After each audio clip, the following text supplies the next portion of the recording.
Hey everybody, Shawn Holsinger here from HolsingersFlyShop.com, bringing you another time video. This week I'm gonna call this one the Sin Stone. I'm using synthetic quills again. It's a pattern I come up with about 2 weeks ago after tying the synthetic Perdigon video. Been fishing it with clients and having a lot of success with it. I'm going to tell you a little bit more about how I fish it and how I come up with it and stuff after the tying video. So here you're going to see a picture of the fly, then the material is to tie it in the video.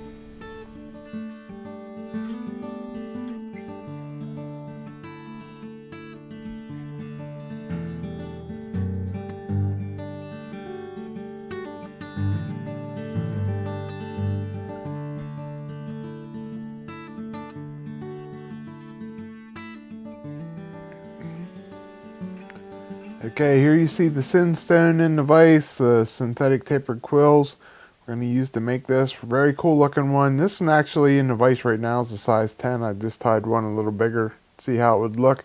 But I have been tying them and fishing them in a size 14. That's what I'm going to tie it on the video today. So I'm tying this on one of my Holsinger's Fly Shop jig hooks. This is a size 14. For the bead, I'm fishing a 3.0 silver bead.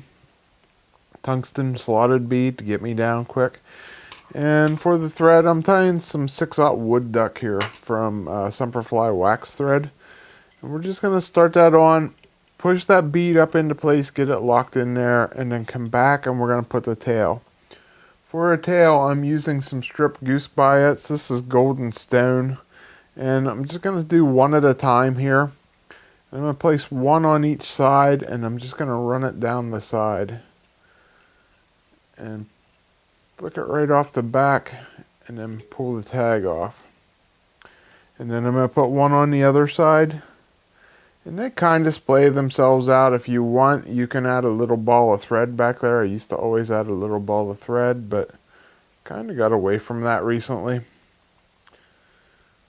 And just wrap that back. The fish don't tend to care. And there you can see they splay out still just the same. Maybe not as perfectly, but they still work. Now, make a nice smooth taper up to the bead there. Don't overdo it, but make it nice and smooth. Next thing we're going to do is put on our synthetic quill here. This is one of the Holo natural ones. You can see one side is real shiny. The other side has an adhesive tape. I'm going to tie it with the shiny side down. And I'm just going to tie it in by the tip there.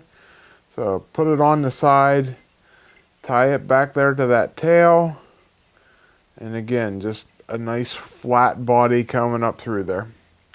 And then we're just going to wrap this forward, nice side-by-side wraps to get that tapered look. And you'll see you got that nice ribbed look as it comes up through there. Now I can usually get about 3 flies. This size 14, I can easily get 3. Just going to tie that off right behind the bead. And then we're going to come in with some dubbing.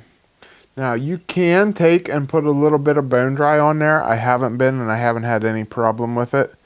But next we're going to put on a little bit of dubbing here. I'm just using some SLF Whitlocks. This is Crayfish brown. Use any brown color you have. I'm trying to go with that golden stone look.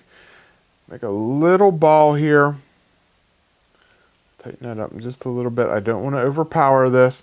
And then we're going to put some legs on, go back in with the Goose Biots. And what I'm going to do is I'm going to put one down each side. And I want it to go to about the base of the tail. And I'll swing this around the side here in a second to show you. And I can torque that just a little bit to get it in the direction I want it to. You'll see here in 1 second whenever I flip this upside down to show you how it splays out. And I do this one down each side and it makes for legs. Trim them off. Just a little added touch. There you can see one down each side. If you fold them back, they go right to about where the legs start. That's the length I want them. And then just finish up this collar with a little bit more dubbing. You can see I'm keeping it very, very thin. Not using too much here. Not overpowering the fly. want one that's going to get me down quick and catch me fish. And this one will do that. So once you get that tiny little color on there, whip finish it off, and we're all done.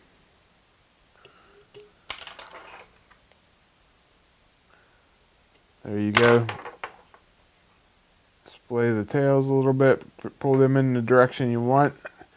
Got a nice tiny little fly. It's going to ride on this jig hook. It's going to ride like this, hook point up, and you're going to catch lots of fish. Okay guys, I hope you like this cool little stonefly pattern. It's very small, and I intentionally tied it that way. So I was out fishing with clients there a couple weeks ago, rolled over a couple of rocks, showing the client, you know, what we're trying to imitate. Found a real tiny stonefly, and I thought, you know what, I really don't have any tiny ones in my box, or at least that many of them. I want to tie one. And when I was tying the synthetic Perdigon video that I shot about 2 or 3 weeks ago, I had some extra quills laying over from, you know, when you tie, I get about 3 flies out of 1 quill. I just wanted to play around and experiment and just see what I could come up with, tie a little tiny stonefly. And it worked really, really well. I took it out fishing. I was fishing it with clients 3 days ago, and we caught a lot of fish on this fly. I will tell you that the day we were fishing, it was a little bit high water, just a little tiny bit off color, not really brown. It was that green color, perfect conditions. But just a touch off color in those conditions, I like to fish silver beads. That's why I tied this one in silver, because right now we got a lot of rain going on, and so that's the conditions I'm fishing a lot. So I like to fish silver in those conditions.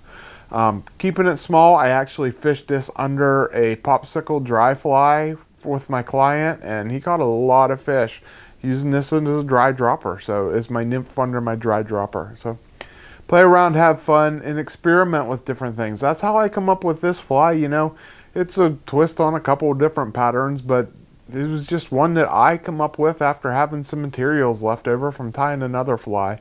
Absolutely love it, and it fishes great. So, but you know, keep it thin. That's one of the big important keys. Always keep your flies thin, and match the hatch. You know, thin is the most important thing, I think. It'll get you down to the bottom quickly.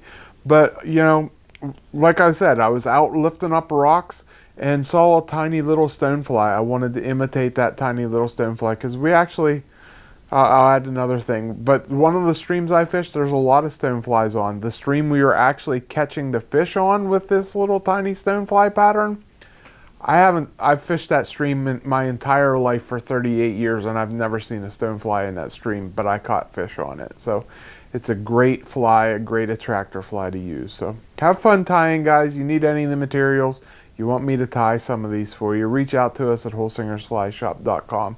You got any questions at all, or like I said, if you want me to tie some for you, I do special orders. That's at holsingersflyshop@gmail.com, and you'll get directly in touch with me.